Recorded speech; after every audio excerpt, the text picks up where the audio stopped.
Weighted Walks with KB, where we take a 1 mile walk. I wear a weighted vest and we talk about weighty subjects. Today I want to talk about decision making, accountability,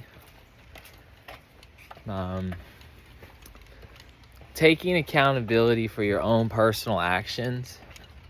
I think is the number one issue we face as a society. Like, I'm not immune to this. You'll hear it, and to me it's about language. I'm a big words matter guy. Linguistics, the linguini of linguistics. It's just like, words mean something.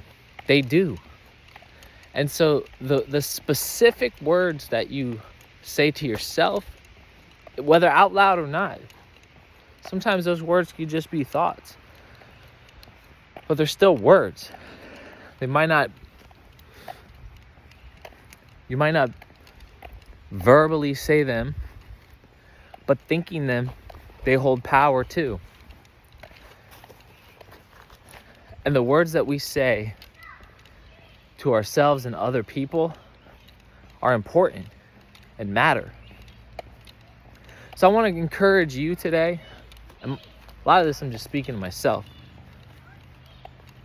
to just really be intentional and focus on what words are we saying to ourselves and what words are we saying to others, and how are we taking personal responsibility, accountability, responsibility. It's like nobody wants to take responsibility for their own actions and their own words. I recently talked about the political landscape, the American politics, and it's just wild that that's the number one thing: no responsibility. No, all of it, the term limits, and like it's just kick the can down the road and make it someone else's problem. It's always going to be someone else's problem, or they inherited a problem.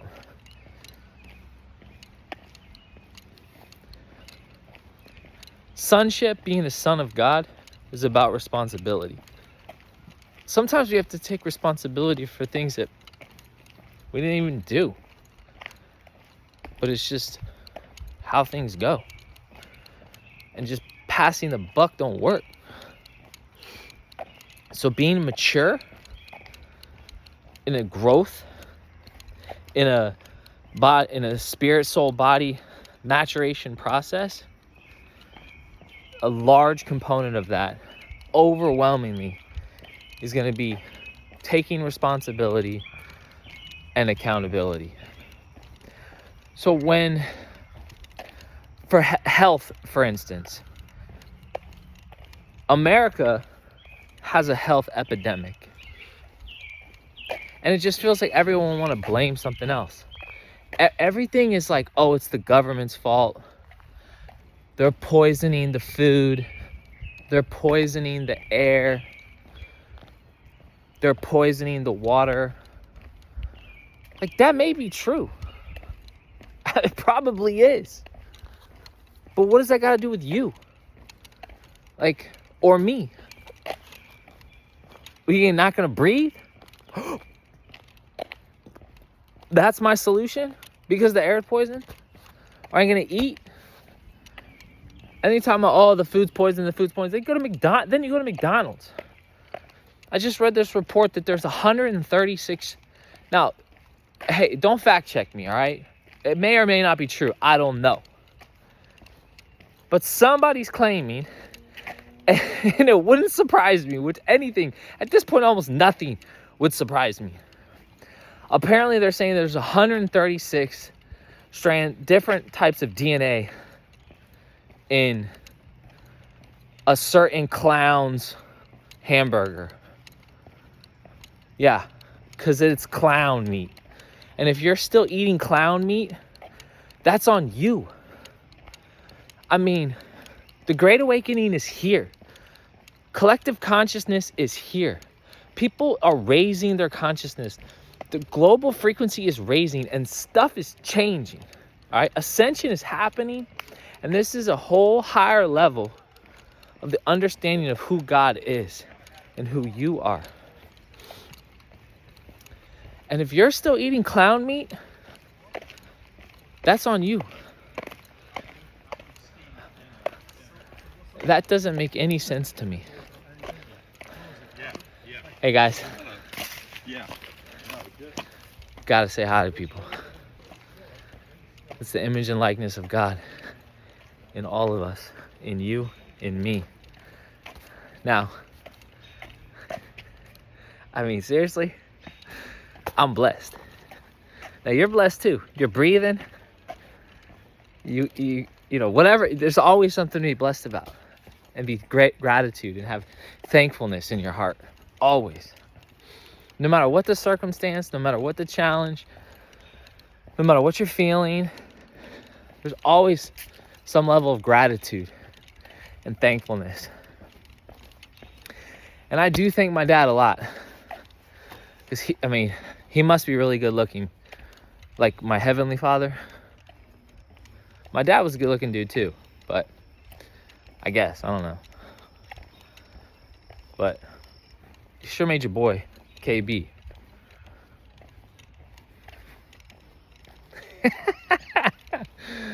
All right. If you're eating clown meat, it's a problem.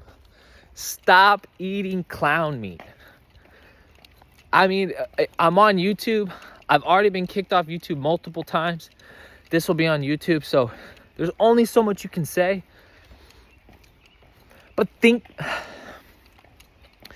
about what goes in that stuff. I think it's way worse than a horse at this point. Because that was the rumor for a while, right?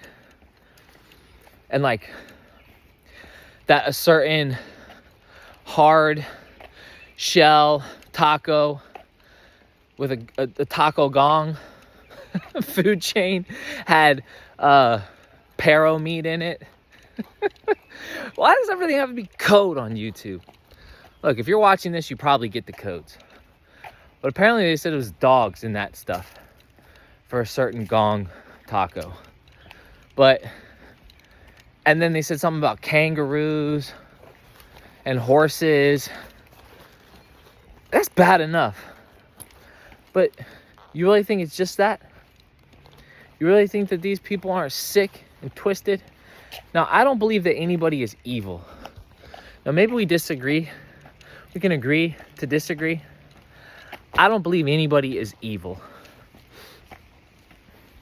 I believe they may do evil things. I believe they may be influenced by evil. But I believe that man or that woman making decisions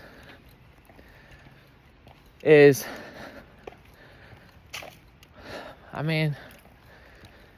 they're made in the image and likeness of God. So are they off the track? Are they on the wrong current? And are they flowing down the wrong stream? Probably. But are they evil? I don't think so. I've been told to pray for my enemies. Now, they could be my enemy. And what's my enemy? I guess someone that's trying to steal, kill, and destroy. And who's trying to steal, kill, and destroy? I think it's a mindset. A mind virus, as some billionaires like to call it, or a famous billionaire likes to call it, a mind virus. But it's probably more than that. But it's a control matrix. It's a system. It's designed to jack this up. And you go from being a kid of not knowing right and wrong. The kid touches the TV screen, puts his fingerprints all over the TV screen, and the kid thinks it's fun. And then we, as adults, yell at the kid and say, don't touch the TV, that's wrong. The kid didn't know that. The kid doesn't understand right and wrong. The kid is innocent. But then as you grow, You're raised in a culture. You're raised by a family of origin. You're raised in some form of a religious system or social environment. And all of these things start to form and shape and mold you. And that's the control matrix. That's the counterfeit reality. And you get all of, and then you become an adult, and all that stuff is ingrained in you, and it takes a long time. The hardest people to convince of what's really going on are these PhDs and these, I have my master, I have my PhD, I'm mad smart. And they've invested so much time into the old system that to get them to understand that there's a new system here and that God is doing something amazing, something is happening, the shift is happening right now. You want to call it dispensation, you want to call it a new age, whatever it is. You want to call it the fourth turning and a societal winter breaking into a societal spring. Whatever you want to call it, something's happening. But it boils down to, you're either going to be an expert in the old or a novice in the new. And I would much rather be a novice in the new. But the people that have invested years and decades into mastering the old system, the broken system that we have right now, all of it. This is the whole fourth turning. If you don't know what the fourth turning is, that's the secular way of saying a new dispensation is coming. And a shift in society is coming, and the Great Awakening is here. And this is probably an epic fourth turning. But if you're in your 50s, 60s, 70s, and you've spent decades mastering this old system, and you're a professor, I don't know how I got on this topic. This is what I do. That's why we do weighted walks with KB, because I can just talk about anything. Let me get back to health. Stop eating clown meat. I don't know what works. All I can go by is what works for me and what I'm doing right now. That's high protein, low carb.